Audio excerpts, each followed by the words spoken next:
Hello, ladies and gents, boys and girls, people of all ages, sexualities, and identities, and welcome back to another Doctor Who review. And today's Doctor Who review is none other than Seasons of Fear. So, what exactly is Seasons of Fear about? Well, it's kind of about your darkest shadow and what someone could become if they become consumed by their own greed. The story starts off in Singapore, where Charlotte Pollard and the Doctor have been trying to get to for a very long time. And Charlotte goes off with her friend Alex and essentially goes off and has a bit of time to herself. Meanwhile, the Doctor tries to relax in Singapore and enjoy the new year. Conveniently, though, at the same time, one of Alex's grandparents turns up and begins to point out to the Doctor that he has killed the Doctor, and the timeline that they're currently existing in is only because his masters allow it to exist. It's a fake, it's not real. This begins to concern the Doctor, and of course the Doctor decides to go back in time and essentially find out exactly what the guy's banging on about. How could the Doctor be dead? He's alive, he feels alive. So how does the fake timeline work? After taking Charlotte with him, they finally realise that it's all because of the fact of the Nymon. Turns out that Alex's great-great-grandfather, who is technically immortal at this point, has brought the Nymon into existence, slaughtered a bunch of people, and played with the events of time and history in a whole.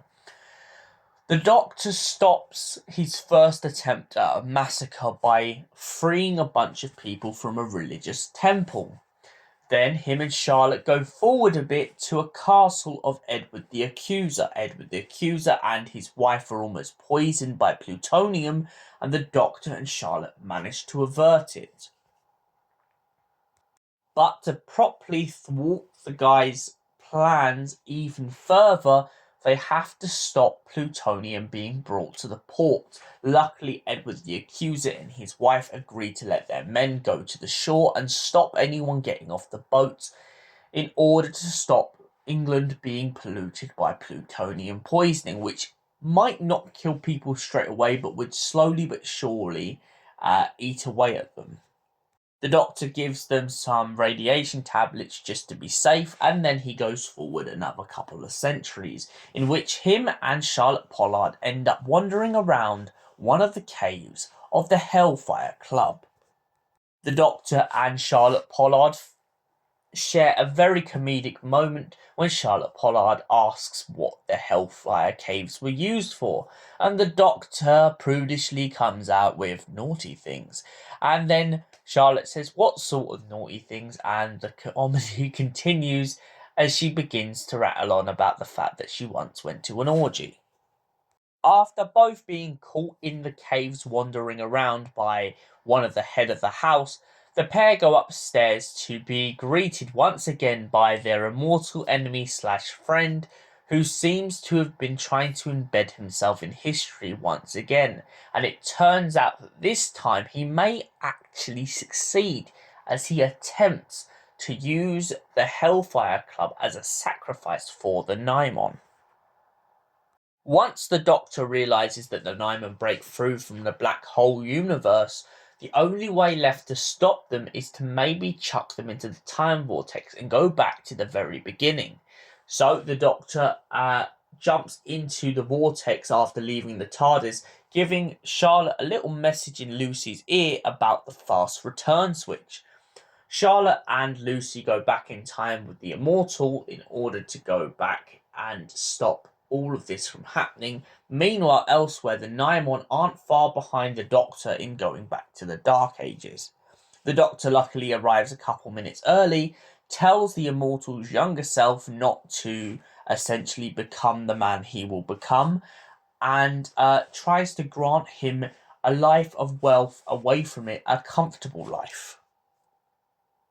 When the Immortal's older self turns up and faces off with his younger self decides to kill him as he sees him as a shadow of his darker self. Meanwhile, elsewhere, a legion of soldiers attack a bunch of Naimon under the impression that they have been sent a message by their gods to save time. After time is put back together and everything is put back on the right track, the Doctor and Charlotte return to Singapore to enjoy the New Year fireworks. Meanwhile, elsewhere, however, the Doctor throughout this whole story has been narrating and having a little bit of a conversation, it seems, with an old friend. It's not quite clear in this story exactly who that is, but as we get into the next story arc, it becomes very apparent.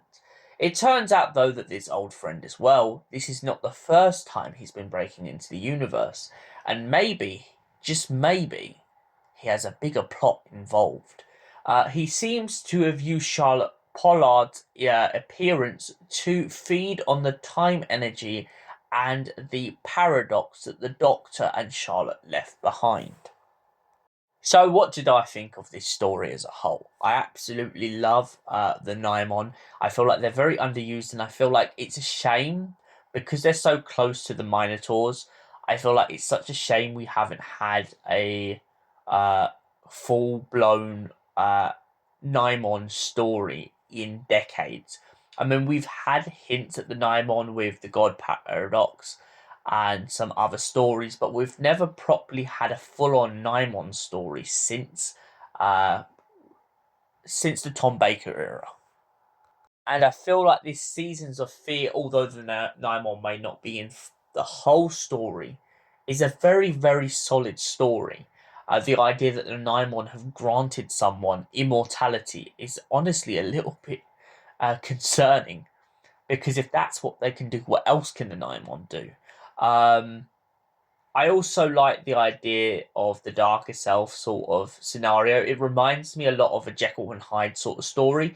This concept of you might fear your own self, your own reflection.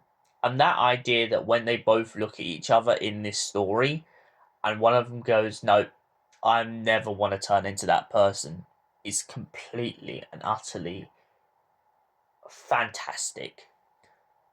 And for that reason, I give Seasons of Fear a solid 8 out of 10.